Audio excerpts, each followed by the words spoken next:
시간을 되돌려서 작년 8월로 돌아가 보면 당시 기존 토트넘의 미래는 매우 암울해 보였습니다. 그 전 시즌에 콘테 감독은 막말을 하고 팀을 떠났고 이후에 스텔레니 수도 코치가 감독 대행을 하다가 막판에는 라이언 코치가 감독 대행에 대응을 하는 마치 코미디 같은 상황이 벌어지기도 했고, 구단 역대 최고 득점자이자 프랜차이즈 스타 케인이 우승 트로피를 들고 싶다는 마음이 너무 컸는지 친정팀을 떠나서 독일 뮌헨으로 떠났으니까요. 게다가 새로 온 감독은 빅리그 경험이 하나도 없는 리그 최초의 호주인 감독이었다 보니까 솔직히 좋은 성적을 거둘 거라는 기대 자체가 없었죠.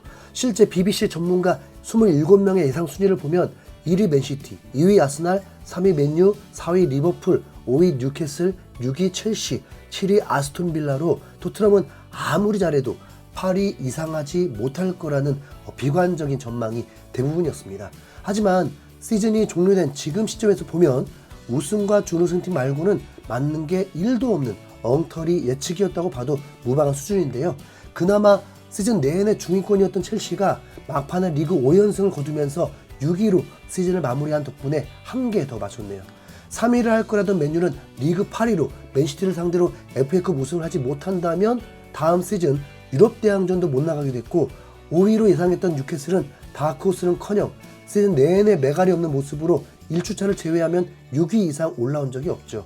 그리고 아스톤 빌라는 모두의 기대를 뛰어넘는 탄탄한 전략으로 무려 4위까지 해버리면서 다음 시즌 챔스까지 나가게 됐고요.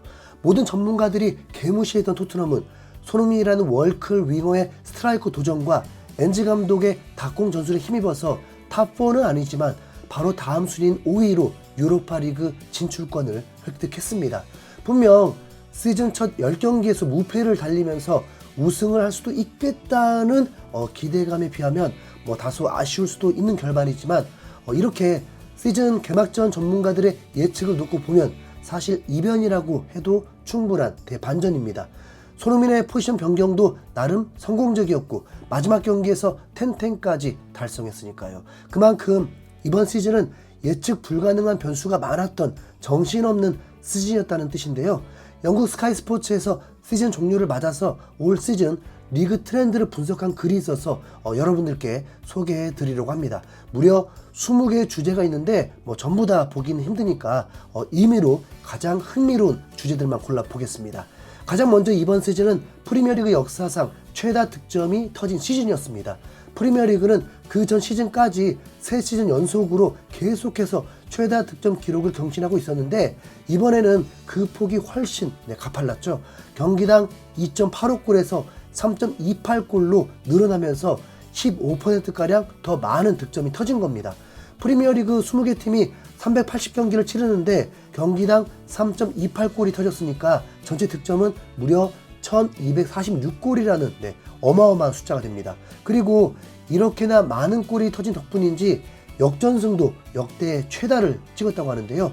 이번 시즌에 나온 역전승은 총 63번으로 프리미어리그 역사상 최다 역전승이었다고 합니다. 그 중에 가장 많은 역전승을 거둔 팀은 3팀인데 맨시티, 리버풀, 그리고 토트넘이 각각 7번이었죠.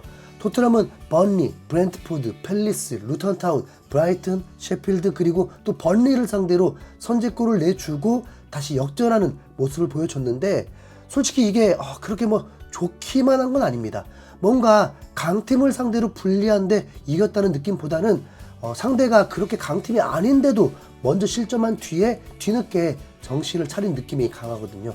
동시에 토트넘이 당한 역전패는 총 4번으로 첼시, 울버햄튼, 웨스트햄, 아스톤 빌라를 상대로는 선제골을 넣고도 역전패를 당했습니다. 만약 이 4경기만 역전당하지 않고 잘 지켜냈다면 토트넘이 탑4 안에 들 수도 있었을 텐데, 이렇게 보니까 참 아쉽다는 마음도 드네요. 참고로 토트넘의 최대 라이벌인 아스날은 올 시즌 역전승이 단 3번밖에 없는데 리그 막판에 항상 맨시티에게 뒤처져 있는 그 이유가 여기서 하나 밝혀졌다고 보면 될 듯합니다. 토트넘이 7번의 역전승을 거둘 수 있었던 데에는 아마 교체 자원 활용도 큰 역할을 했던 것 같은데요. 스카이 스포츠 통계에 따르면 토트넘은 리그 전체에서 2번째로 많은 교체를 활용한 팀으로 올 시즌 내내 교체 카드를 170번이나 썼습니다.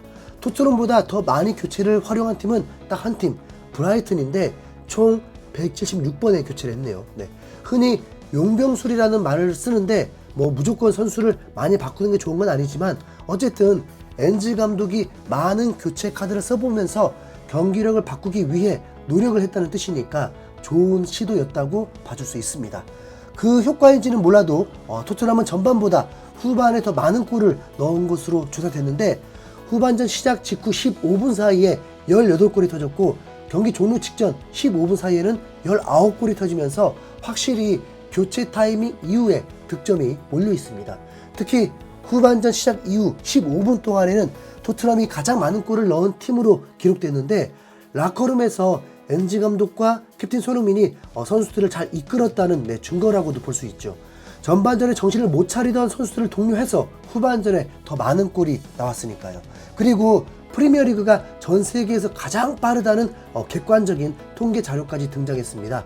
올해 4월에 국제 스포츠 연구센터에서 전 세계 리그의 스프린트, 스피드 등을 조사했는데 프리미어리그가 모든 부문에서 100점을 받으면서 스프린트 횟수, 스피드, 가속도 면에서 모두 1위로 가장 빠른 리그라는 평가를 받은 겁니다. 이번 시즌 프리미어리그의 데이터를 봐도 경기당 스프린트 횟수가 평균 140회로 선수들이 정말 미친듯이 뛰어다녔다는 걸 알 수 있죠.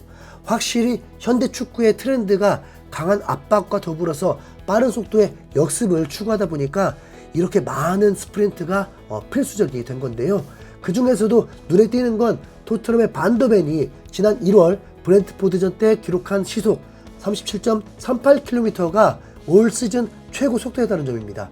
손흥민은 그보다 살짝 느린 시속 36.08km였지만 여전히 리그 상위권인 건 말할 필요도 없고 무엇보다 올 시즌 스프린트 횟수가 859번으로 리그 전체에서 최다를 기록했습니다. 아시안컵 일정으로 자리를 비웠음에도 불구하고 여전히 리그 최다 스프린트를 기록했다는 건 캡틴 손흥민이 얼마나 많은 책임감을 짊어지고 올 시즌에 임했는지를 잘 알려주고 있습니다. 토트넘 내에서 손흥민 다음 순위는 클루셉스키인데 스프린트 682회로 손흥민보다 177회나 적죠. 손흥민과 클루셉스키의 출전 시간은 181분 차이인데 스프린트 횟수가 너무 차이 나는 거 아닌가요? 그나마 열심히는 뛴다는 게 유일한 장점이었는데 이렇게 보니까 손흥민에 비하면 진짜 열심도 아니었네요. 갈수록 더욱 밉상이 되어가고 있습니다. 토트넘 스프린트 순위 5위까지만 말씀드리자면 3위는 602회의 우도기, 4위는 553회의 포로, 그리고 5위가 408회의 브레넌 존슨이었습니다. 한편 손흥민의 리더십을 보여주는 통계가 또 하나 나왔는데 바로 올 시즌 리그 평균 연령이 대폭 낮아졌다는 부분이었습니다.